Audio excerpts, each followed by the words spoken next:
So this perhaps doesn't come as a surprise to many people, especially in light of what's been going on. But what do you think will be the repercussions of this? Who do you think has the moral high ground now? Because a lot of people are thinking maybe Democrats just pressured Al Franken to resign so that they can point the finger at the GOP and say, well, look how you're dealing with Roy Moore or even with the president. How do you think that this is going to all play out?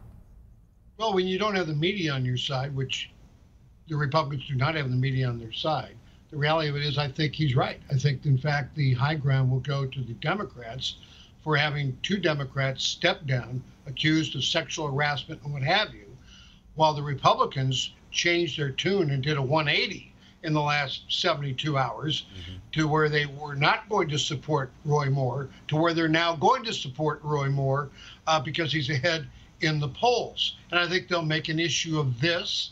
And I think it's a good issue for the Democrats to, in fact, use to try and keep the women on their side of the spectrum coming to the elections in 2018. All right, so I want to get your reaction to what Senator Franken said after announcing his resignation. Listen to this. I am leaving while a man who has bragged on tape about his history of sexual assault sits in the Oval Office, and a man who has repeatedly preyed on young girls campaigns for the Senate with the full support of his party. All right, so it looks like they're already laying the ground for what you were just talking about. How do you think this is going to affect the president? Because he, as many in the media have reminded us, allegations, but there are many allegations of sexual harassment against him as well. What do you think is going to happen here? Well, it's not going to affect the president because it would have affected him a long, long, long time ago.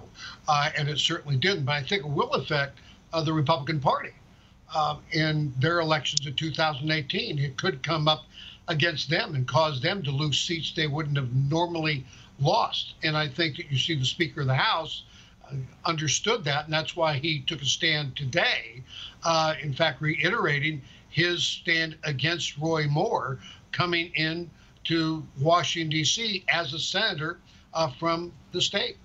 Yeah, this has been very interesting, and I hate to turn this into a political game, but that's what it's been turned into. And I don't think it's a matter of politics, but it's been turned into one. And, you know, you could see that on social media today. People immediately took to on Twitter to comment on Franken's resignation.